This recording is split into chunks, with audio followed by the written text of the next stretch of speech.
you both now are investors in Angel City, which obviously is paving a lot of new paths, which I think you both are probably extremely proud to be a part of.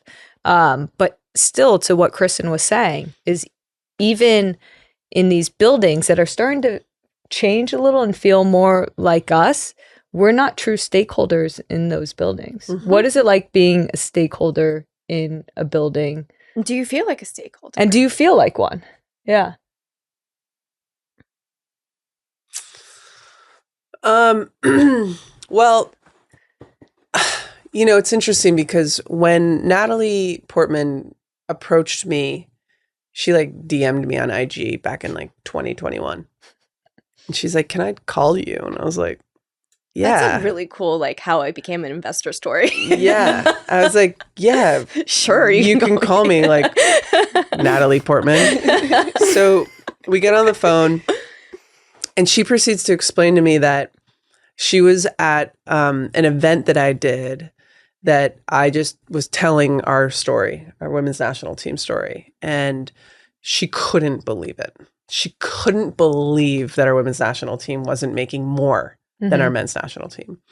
She couldn't believe that LA didn't have a women's professional soccer team, right? So this is what kind of kicked it all off. The irony is that I felt like that specific speech that I did was the worst one that I've ever done in my life. I was in a fetal position afterwards. Mm-hmm. That's beside the point. You were surrendered and the magic came. Energy. Yeah. Wow. Yeah. So I think that when I think about how Angel City came together, because the truth is business is brutal. The business of sport is intense. Mm-hmm. There's a lot of BS that happens. There's a lot of stuff that goes on. Yes, I feel like a stakeholder, and that would not be the case. The fact that I'm an investor in Angel City FC, as well as my wife, has nothing to do with whether I feel like a stakeholder. I am a stakeholder no matter what. You will always be a stakeholder, even though you might not reap any kind of financial gain. Because the truth is, we might not ever reap a real financial gain out of it. We wanted to be a part of it. Yeah.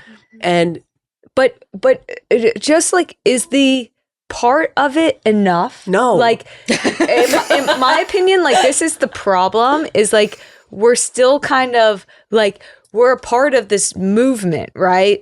But really what we get back to is money matters. And it gives us value and purpose and ability in this world. And I feel now we have a little bit of an illusion of it, but we're still not the ones in charge. Yeah.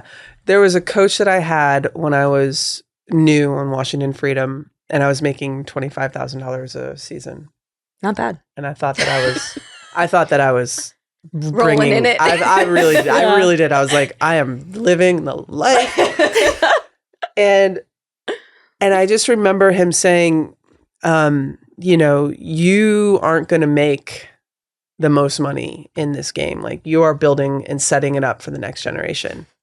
And I remember being so pissed that he said that to me. I'm going to prove him wrong, you know? Because the women's players, the ones who are actually building the programs, the clubs, the national team, they deserve a stake in the growth. Exactly, yeah.